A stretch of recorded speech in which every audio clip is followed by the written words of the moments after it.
Let's just dive into, taking a look back at 2021, and I'm going to open the floor to you, Gregor. Tell me what your favorite race was of the year. Well, there were many. I mean, to talk about bad weather, you talk about Paris-Roubaix, and that was fresh on my mind. I got a cold up there. I was miserable, and it was nasty, both for the men and then for the women, and we were in for just a lovely race with Lizzie Deignan winning the women's Well, you say Paris-Roubaix lovely, solo. but you mean It was a classic cyclocross weather. Dirty, it was what everybody wanted over the last 15, 20 years. We hadn't had that wet Paris-Roubaix edition. And we had it for the first edition of the women's Paris-Roubaix, so it was a spectacular race. Jessica, what stands out to you? I definitely am going to have to go with the Tour de France. It's also when I started working for Flo, so Michael Sheehan literally threw me into the fire. But the 108th edition, a week in Brittany. Gregor, obviously you were there, hitting the ground. Also another week of bad weather for you. I mean, I think it rained the entire first week. I don't remember that, but I think you're right. I think we went out and bought some extra clothes because it was super cold. We stopped one day, I was with my colleague Andrea. We stopped and we spent like an hour.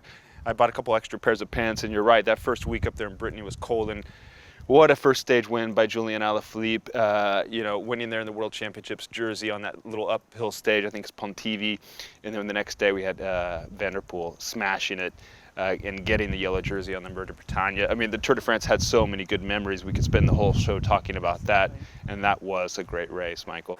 We will dive into a couple of those finishes later in the show, but I mean, there's so many. You have to look at the Vuelta. I think the Vuelta was spectacular this year. The Grand Tour that does not get as much credit as it is due. Primož Roglič rebounded from yet another disastrous Tour de France to win yet another Vuelta. And then you had the comeback of Fabio Jakobsen after his horrible crash. He was in a coma, came back, points jersey, 3 stage wins at the Vuelta. I think that was very special.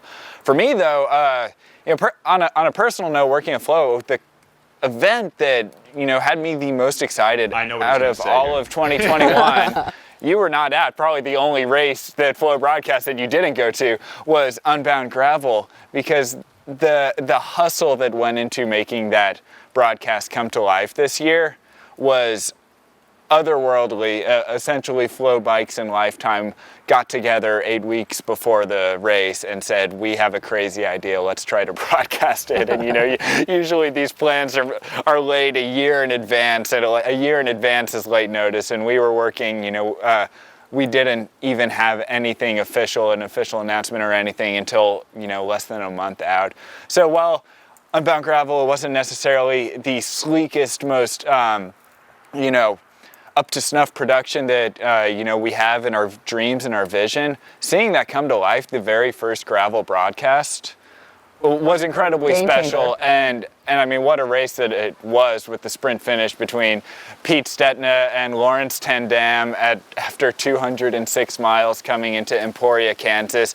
It was special to see, and I cannot wait to build our gravel coverage in the coming years, because while it was slapped together in an insanely short amount of time out there, we are well into the planning for what 2022 is going to look like out in Emporia, Kansas, and it's just going to get bigger and better every year. We're going to talk a little bit more about gravel later in the show as well. Any other closing remarks, memorable events from anyone? Well, the World Championships, Michael. You and I were both there, and that was a stunner, especially, the peak moment there on Sunday for the men's race. Just the number of fans out, the incredible good weather we had that whole week in Flanders. It was atypical for Flanders, and we had a week of sunny weather. The following Monday was rainy and miserable when we were out walking around filming the wrap-up show. But that day, with Alaphilippe getting a second title in a row, attacking, and then solo on that final climb and riding away, it was pretty cool. And it's the stuff of goosebumps.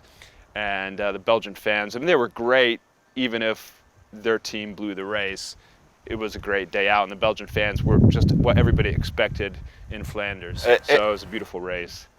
This will take us into, I think, the next segment that we're talking about, which is the best race finishes that we saw in 2022. But you are exactly right, Gregor. The fans at the Flanders World Championships, it was a scale unlike anything I've ever seen. I've been to Belgian bike races before, but oh my gosh, did they turn out. And what about it during the women's race, though? Because there was this great showdown, Aleza Balsamo taking the win over Marianne Voss, and basically a sprint. How was that for the fans? And also, didn't you have like temperate to kind of bad weather for that race as well?